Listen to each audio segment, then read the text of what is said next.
Aujourd'hui, le 23 avril 2025. Première lecture. Ce que j'ai, je te le donne, au nom de Jésus, lève-toi et marche.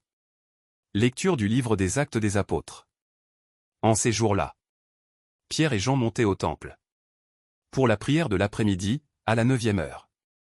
On y amenait alors un homme, infirme de naissance, que l'on installait chaque jour à la porte du temple.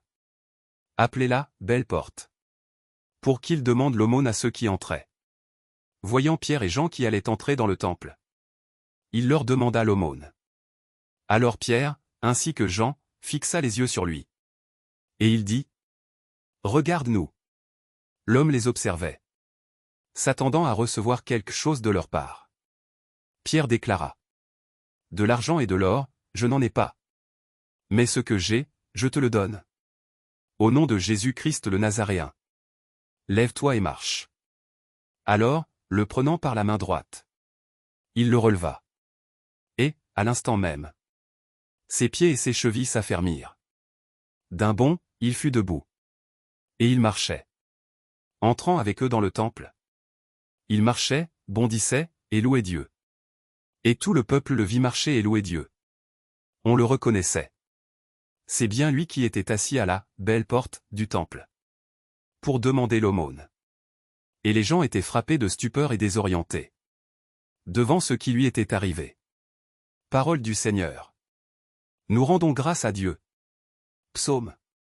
Joie pour les cœurs qui cherchent Dieu. Ou, Alléluia. Rendez grâce au Seigneur, proclamez son nom. Annoncez parmi les peuples ses hauts faits. Chantez et jouez pour lui. Redites sans fin ses merveilles. Glorifiez-vous de son nom très saint. Joie pour les cœurs qui cherchent Dieu. Cherchez le Seigneur et sa puissance. Recherchez sans trêve sa face. Vous, la race d'Abraham son serviteur. Les fils de Jacob, qu'il a choisis. Le Seigneur, c'est lui notre Dieu. Ses jugements font loi pour l'univers. Il s'est toujours souvenu de son alliance. Parole édictée pour 1000 générations. Promesse faite à Abraham. Garantie par serment à Isaac. Évangile. Il se fit reconnaître par eux à la fraction du pain. Alléluia. Alléluia. Voici le jour que fit le Seigneur. Qu'il soit pour nous jour de fête et de joie. Alléluia. Évangile de Jésus-Christ selon saint Luc. Le même jour, c'est-à-dire le premier jour de la semaine, 2 disciples faisaient route vers un village appelé Emmaüs, à 2 heures de marche de Jérusalem.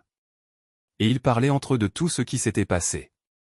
Or, tandis qu'ils s'entretenaient et s'interrogeaient, Jésus lui-même s'approcha, et il marchait avec eux. Mais leurs yeux étaient empêchés de le reconnaître. Jésus leur dit : De quoi discutez-vous en marchant ? Alors, ils s'arrêtèrent, tout tristes. L'un des deux, nommé Cléophas, lui répondit : Tu es bien le seul étranger résidant à Jérusalem, qui ignore les événements de ces jours-ci. Il leur dit : Quels événements ? Ils lui répondirent : Ce qui est arrivé à Jésus de Nazareth. Cet homme qui était un prophète, puissant par ses actes et ses paroles, devant Dieu et devant tout le peuple. Comment les grands prêtres et nos chefs l'ont livré. Ils l'ont fait condamner à mort et ils l'ont crucifié. Nous espérions que c'était lui qui allait délivrer Israël. Mais avec tout cela, voici déjà le 3e jour qui passe depuis que c'est arrivé. À vrai dire, des femmes de notre groupe nous ont remplis de stupeur. Quand, dès l'aurore, elles sont allées au tombeau, elles n'ont pas trouvé son corps. Elles sont venues nous dire qu'elles avaient même eu une vision. Des anges, qui disaient qu'il est vivant. Quelques-uns de nos compagnons sont allés au tombeau. Et ils ont trouvé les choses comme les femmes l'avaient dit. Mais lui, ils ne l'ont pas vu. Il leur dit alors : Esprit sans intelligence. Comme votre cœur est lent à croire tout ce que les prophètes ont dit. Ne fallait-il pas que le Christ souffrit cela pour entrer dans sa gloire ? Et, partant de Moïse et de tous les prophètes, il leur interpréta, dans toute l'Écriture, ce qui le concernait. Quand ils approchèrent du village où ils se rendaient, Jésus fit semblant d'aller plus loin. Mais ils s'efforcèrent de le retenir. Reste avec nous. Car le soir approche et déjà le jour baisse. Il entra donc pour rester avec eux. Quand il fut à table avec eux, ayant pris le pain, il prononça la bénédiction. Et, l'ayant rompu, il le leur donna. Alors leurs yeux s'ouvrirent, et ils le reconnurent. Mais il disparut à leur regard. Ils se dirent l'un à l'autre: Notre cœur n'était-il pas brûlant en nous, tandis qu'il nous parlait sur la route? Et nous ouvrait les Écritures. À l'instant même, ils se levèrent et retournèrent à Jérusalem. Ils y trouvèrent réunis les 11 apôtres et leurs compagnons, qui leur dirent: Le Seigneur est réellement ressuscité. Il est apparu à Simon-Pierre.